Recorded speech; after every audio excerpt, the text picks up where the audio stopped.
ওম শান্তি। 6-3-2024 প্রাত মুরলি বাপদাদা মধুবন।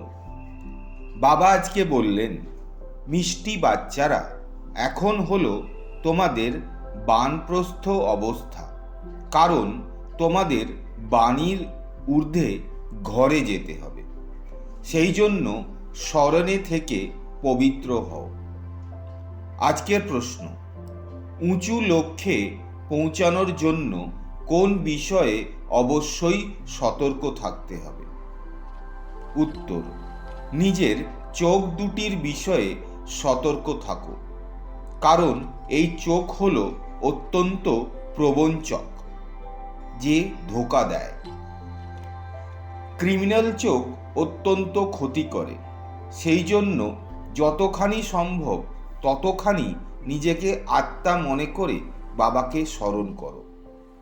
ভাইয়ের প্রতি ভাইয়ের দৃষ্টি যেমন হয় সেই অভ্যাস করো।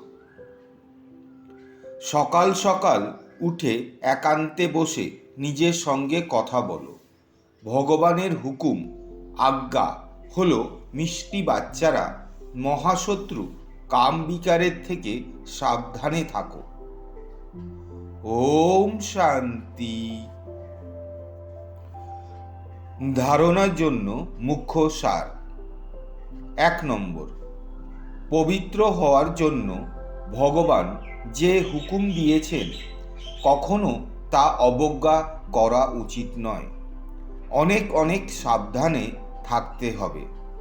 বাপ দাদা দুজনের লালন পালনের রিটার্নে পবিত্র হয়ে দেখাতে হবে।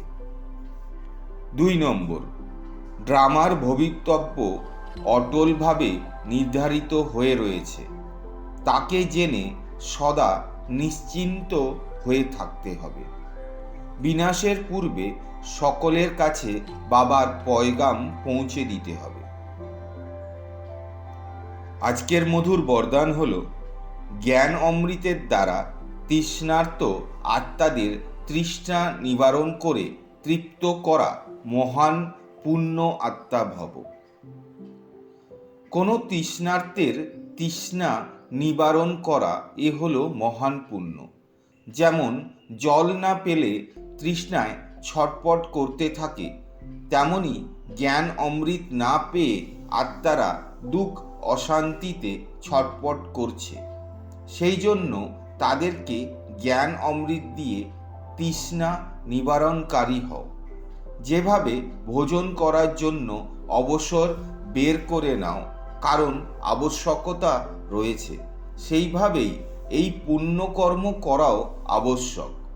সেই জন্য এই চান্স সুযোগ নিতে হবে, সময় বের করতে হবে, তবেই বলা হবে মহান পুণ্য আত্মা।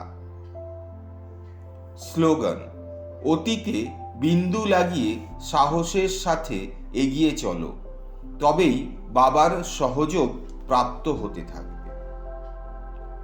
শুক্রিয়া বাবা। ওম শান্তি।